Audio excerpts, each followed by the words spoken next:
Patriarchs and Prophets by EllenWhite. Chapter 6. Seth and Enoch. To Adam was given another son to be the inheritor of the divine promise, the heir of the spiritual birthright. The name Seth, given to this son, signified appointed or compensation. For, said the mother, God hath appointed me another seed instead of Abel whom Cain slew. Seth was of more noble stature than Cain or Abel, and resembled Adam more closely than did his other sons. He was a worthy character, following in the steps of Abel. Yet he inherited no more natural goodness than did Cain. Concerning the creation of Adam it is said, In the likeness of God made he him. But man, after the fall, begat a son in his own likeness, after his image. While Adam was created sinless, in the likeness of God, Seth, like Cain, inherited the fallen nature of his parents. But he received also the knowledge of the Redeemer and instruction in righteousness. By divine grace he served and honored God, and he labored as Abel would have done had he lived to turn the minds of sinful men to revere and obey their Creator. To Seth, to him also there was born a son, and he called his name Enoch. Then began men to call upon the name of Jehovah. The faithful had worshipped God before, but as men increased, the distinction between the two classes became more marked. There was an open profession of loyalty to God on the part of one, as there was of contempt and disobedience on the part of the other. Before the fall, our first parents had kept the Sabbath, which was instituted in Eden, and after their expulsion from paradise, they continued its observance. They had tasted the bitter fruits of disobedience and had learned what every one that tramples upon God's commandments will sooner or later learn, that the divine precepts are sacred and immutable, and that the penalty of transgression will surely be inflicted. The Sabbath was honored by all the children of Adam that remained loyal to God. But Cain and his descendants did not respect the day upon which God had rested. They chose their own time for labor and for rest, regardless of Jehovah's express command. Upon receiving the curse of God, Cain had withdrawn from his father's household. He had first chosen his occupation as a tiller of the soil, and he now founded a city, calling it after the name of his eldest son. He had gone out from the presence of the Lord, cast away the promise of the restored Eden, to seek his possessions and enjoyment in the earth under the curse of sin, thus standing at the head of that great class of men who worship the God of this world. In that which pertains to mere earthly and material progress, his descendants became distinguished. But they were regardless of God, and in opposition to his purposes for man. To the crime of murder, in which Cain had led the way, Lamech, the fifth in descent, added polygamy, and boastfully defiant, he acknowledged God only to draw from the avenging of Cain an assurance of his own safety. Abel had led a pastoral life, dwelling in tents or booths, and the descendants of Seth followed the same course, counting themselves strangers and pilgrims on the earth, seeking a better country, that is, an heavenly. Hebrews 11, verses 13 and 16. For some time the two classes remained separate. The race of Cain, spreading from the place of their first settlement, dispersed over the plains and valleys where the children of Seth had dwelt, and the latter, in order to escape from their contaminating influence, withdrew to the mountains, and there made their home. So long as this separation continued, they maintained the worship of God in its purity. But in the lapse of time they ventured little by little to mingle with the inhabitants of the valleys. This association was productive of the worst results. The sons of God saw the daughters of men that they were fair. The children of Seth, attracted by the beauty of the daughters of Cain's descendants, displeased the Lord by intermarrying with them. Many of the worshippers of God were beguiled into sin by the allurements that were now constantly before them, and they lost their peculiar holy character. Mingling with the depraved, they became like them in spirit and in deeds. The restrictions of the seventh commandment were disregarded, and they took them wives of all which they chose. The children of Seth went in the way of Cain. They fixed their minds upon worldly prosperity and enjoyment, and neglected the commandments of the Lord. Men did not like to retain God in their knowledge. They became vain in their imaginations, and their foolish heart was darkened. Romans 1, verse 21. Therefore God gave them over to a mind void of judgment. Verse 28, margin. Sin spread abroad in the earth like a deadly leprosy. For nearly 1,000 years Adam lived among men, a witness to the results of sin. Faithfully he sought to stem the tide of evil. He had been commanded to instruct his posterity in the way of the Lord, and he carefully treasured what God had revealed to him, and repeated it to succeeding generations. To his children and children's children, to the 9th generation, he described man's holy and happy estate in paradise, and repeated the history of his fall, telling them of the sufferings by which God had taught him the necessity of strict adherence to his law, and explaining to them the merciful provisions for their salvation. Yet there were but few who gave heed to his words. Often he was met with bitter reproaches for the sin that had brought such woe upon his posterity. Adam's life was one of sorrow, humility, and contrition. When he left Eden, the thought that he must die thrilled him with horror. He was first made acquainted with the reality of death in the human family when Cain, his firstborn son, became the murderer of his brother. Filled with the keenest remorse for his own sin, and doubly bereaved in the death of Abel and the rejection of Cain, Adam was bowed down with anguish. He witnessed the wide-spreading corruption that was finally to cause the destruction of the world by a flood. And though the sentence of death pronounced upon him by his Maker had at first appeared terrible, yet after beholding for nearly 1,000 years the results of sin, he felt that it was merciful in God to bring to an end a life of suffering and sorrow.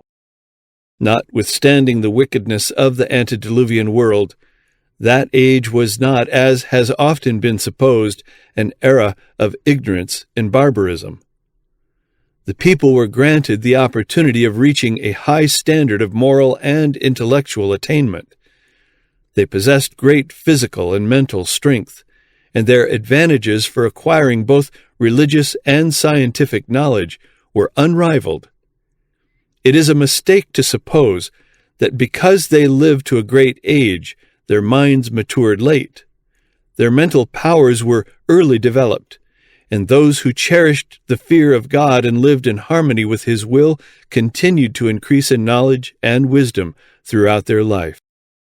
Could illustrious scholars of our time be placed in contrast with men of the same age who lived before the flood, they would appear as greatly inferior in mental as in physical strength.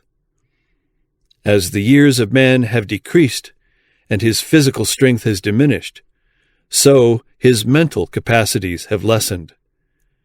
There are men who now apply themselves to study during a period of from 20 to 50 years, and the world is filled with admiration of their attainments. But how limited are these acquirements in comparison with those of men whose mental and physical powers were developing for centuries? It is true that the people of modern times have the benefit of the attainments of their predecessors.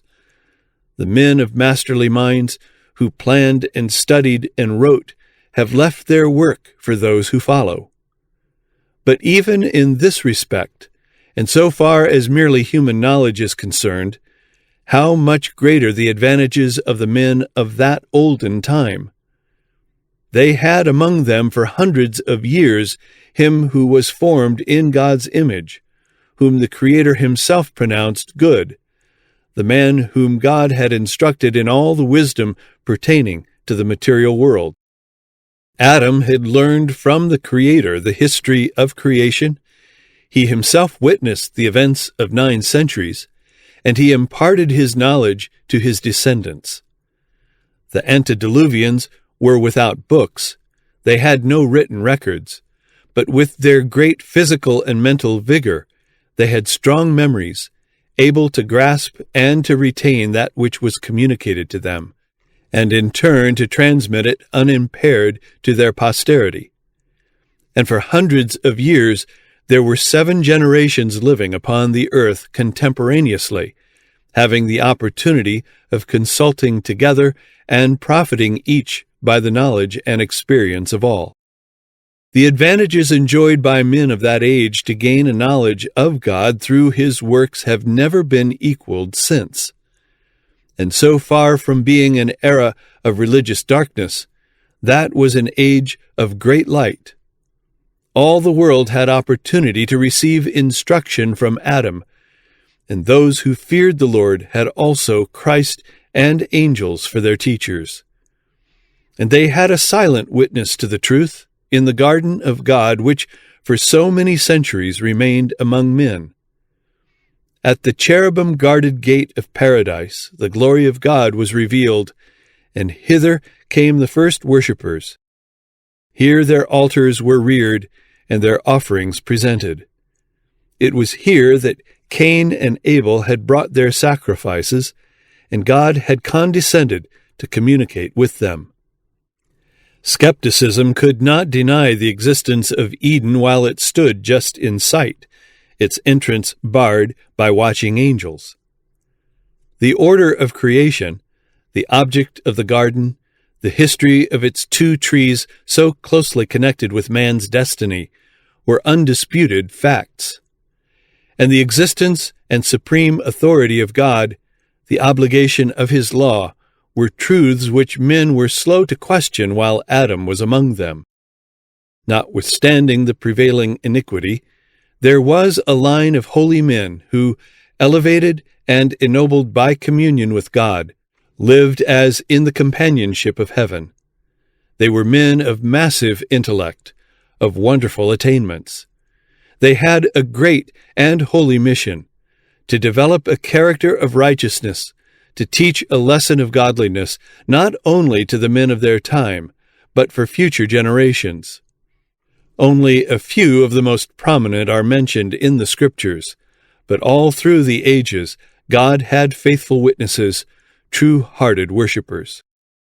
Of Enoch it is written that he lived 65 years and begat a son. After that he walked with God 300 years. During these earlier years, Enoch had loved and feared God and kept his commandments. He was one of the holy line, the preservers of the true faith, the progenitors of the promised seed. From the lips of Adam he had learned the dark story of the fall, and the cheering one of God's grace as seen in the promise, and he relied upon the Redeemer to come. But after the birth of his first son, Enoch reached a higher experience. He was drawn into a closer relationship with God. He realized more fully his own obligations and responsibility as a son of God. And as he saw the child's love for its father, its simple trust in his protection, as he felt the deep, yearning tenderness of his own heart for that firstborn son, he learned a precious lesson of the wonderful love of God to men in the gift of his Son, and the confidence which the children of God may repose in their Heavenly Father. The infinite, unfathomable love of God through Christ became the subject of his meditations day and night, and with all the fervor of his soul he sought to reveal that love to the people among whom he dwelt. Enoch's walk with God was not in a trance or vision, but in all the duties of his daily life. He did not become a hermit, shutting himself entirely from the world, for he had a work to do for God in the world. In the family and in his intercourse with men, as a husband and father, a friend, a citizen, he was the steadfast, unwavering servant of the Lord. His heart was in harmony with God's will, for can two walk together except they be agreed? Amos 3, verse 3. And this holy walk was continued for 300 years.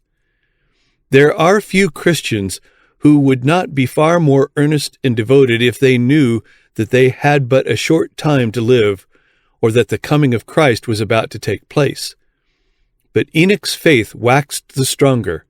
His love became more ardent with the lapse of centuries. Enoch was a man of strong and highly cultivated mind and extensive knowledge. He was honored with special revelations from God, yet being in constant communion with heaven, with a sense of the divine greatness and perfection ever before him. He was one of the humblest of men. The closer the connection with God, the deeper was the sense of his own weakness and imperfection.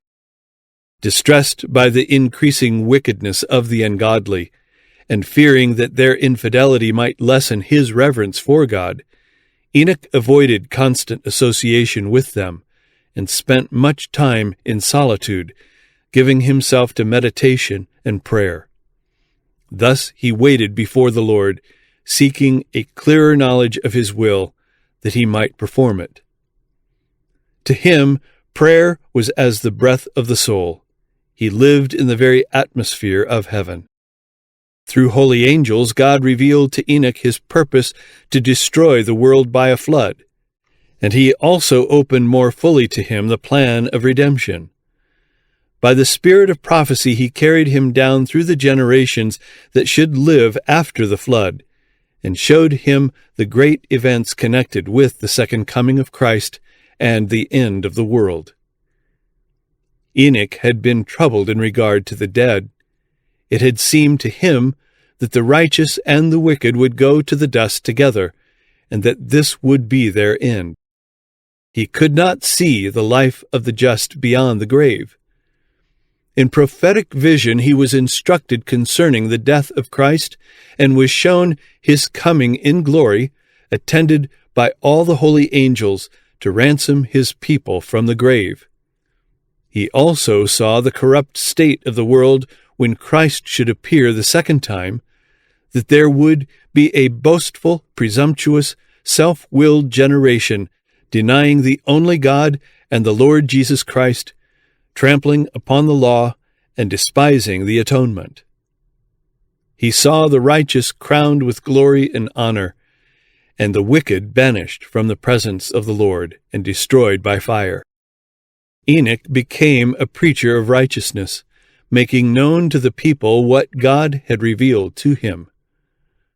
Those who feared the Lord sought out this holy man to share his instruction and his prayers.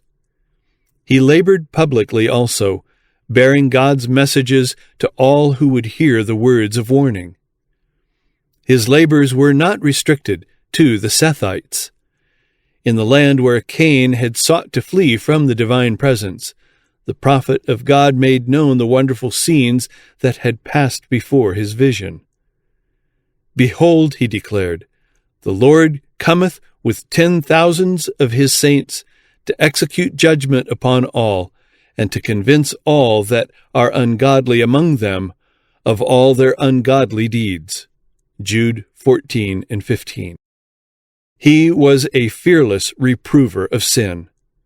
While he preached the love of God in Christ to the people of his time, and pleaded with them to forsake their evil ways, he rebuked the prevailing iniquity, and warned the men of his generation that judgment would surely be visited upon the transgressor. It was the Spirit of Christ that spoke through Enoch. That Spirit is manifested not alone in utterances of love, compassion, and entreaty. It is not smooth things only that are spoken by holy men. God puts into the heart and lips of his messengers truths to utter that are keen and cutting as a two-edged sword. The power of God that wrought with his servant was felt by those who heard. Some gave heed to the warning and renounced their sins, but the multitudes mocked at the solemn message and went on more boldly in their evil ways. The servants of God are to bear a similar message to the world in the last days, and it will also be received with unbelief and mockery. The antediluvian world rejected the warning words of him who walked with God. So will the last generation make light of the warnings of the Lord's messengers. In the midst of a life of active labor, Enoch steadfastly maintained his communion with God. The greater and more pressing his labors, the more constant and earnest were his prayers. He continued to exclude himself at certain periods from all society. After remaining for a time among the people, laboring to benefit them by instruction and example, he would withdraw to spend a season in solitude, hungering and thirsting for that divine knowledge which God alone can impart. Communing thus with God, Enoch came more and more to reflect the divine image. His face was radiant with a holy light, even the light that shineth in the face of Jesus.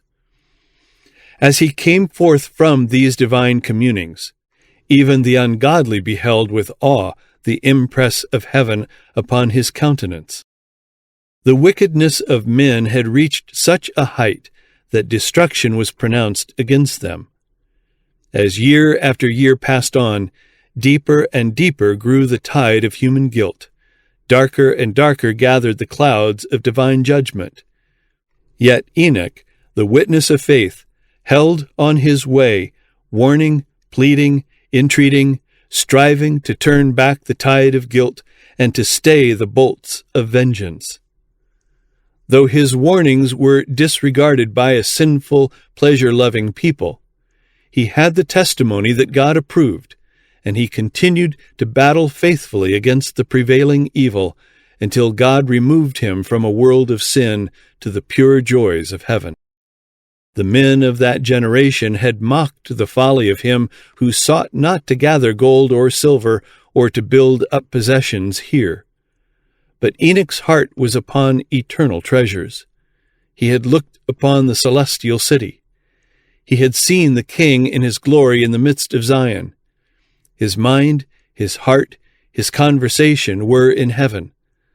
The greater the existing iniquity, the more earnest was his longing for the home of God.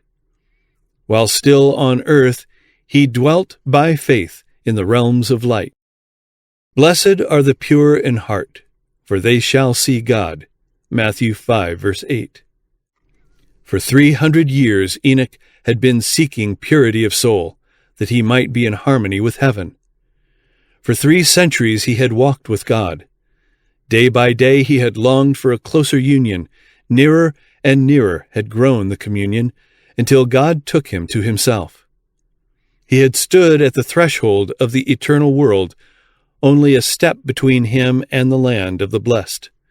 And now the portals opened. The walk with God, so long pursued on earth, continued, and he passed through the gates of the holy city, the first from among men to enter there. His loss was felt on earth. The voice that had been heard day after day in warning and instruction was missed. There were some, both of the righteous and the wicked, who had witnessed his departure, and hoping that he might have been conveyed to some one of his places of retirement, those who loved him made diligent search, as afterward the sons of the prophets searched for Elijah, but without avail. They reported that he was not, for God had taken him. By the translation of Enoch, the Lord designed to teach an important lesson. there was danger that men would yield to discouragement because of the fearful results of Adam's sin. Many were ready to exclaim, "What profit is it that we have feared the Lord and kept his ordinances, since a heavy curse is resting upon the race, and death is the portion of us all?" But the instructions which God gave to Adam, and which were repeated by Seth and exemplified by Enoch, swept away the gloom and darkness, and gave hope to man, that as through Adam came death, so through the promised Redeemer would come life and immortality. Satan was urging upon men the belief that there was no reward for the righteous or punishment for the wicked, and that it was impossible for men to obey the divine statutes. But in the case of Enoch, God declares that he is, and that he is a rewarder of them that diligently seek him. Hebrews 11, verse 6. He shows what he will do for those who keep his commandments. Men were taught that it is possible to obey the law of God, that even while living in the midst of the sinful and corrupt, they were able, by the grace of God, to resist temptation and become pure and holy. They saw in his example the blessedness of such a life, and his translation was an evidence of the truth of his prophecy concerning the hereafter, with its award of joy and glory and immortal life to the obedient, and of condemnation, woe, and death to the transgressor. By faith Enoch was translated, that he should not see death. For before his translation he had this testimony, that he pleased God. Hebrews 11, verse 5. In the midst of a world by its iniquity doomed to destruction, Enoch lived a life of such close communion with God that he was not permitted to fall under the power of death. The godly character of this prophet represents the state of holiness which must be attained by those who shall be redeemed from the earth at the time of Christ's second advent. Then, as in the world before the flood, iniquity will prevail. Following the promptings of their corrupt hearts and the teachings of a deceptive philosophy, men will rebel against the authority of heaven. But like Enoch, God's people will seek for purity of heart and conformity to his will, until they shall reflect the likeness of Christ. Like Enoch, they will warn the world of the Lord's second coming and of the judgments to be visited upon transgression, and by their holy conversation and example they will condemn the sins of the ungodly. As Enoch was translated to heaven before the destruction of the world by water, so the living righteous will be translated from the earth before its destruction by fire. Says the apostle, "We shall not all sleep, but we shall all be changed, in a moment, in the twinkling of an eye, at the last trump. For the Lord himself shall descend from heaven with a shout, with the voice of the archangel, and with the trump of God. The trumpet shall sound, and the dead shall be raised incorruptible, and we shall be changed. The dead in Christ shall rise first, then we which are alive and remain shall be caught up together with them in the clouds, to meet the Lord in the air, and so shall we ever be with the Lord. Wherefore, comfort one another with these words." 1 Corinthians 15, verses 51 and 52, 1 Thessalonians 4, verses 16 through 18.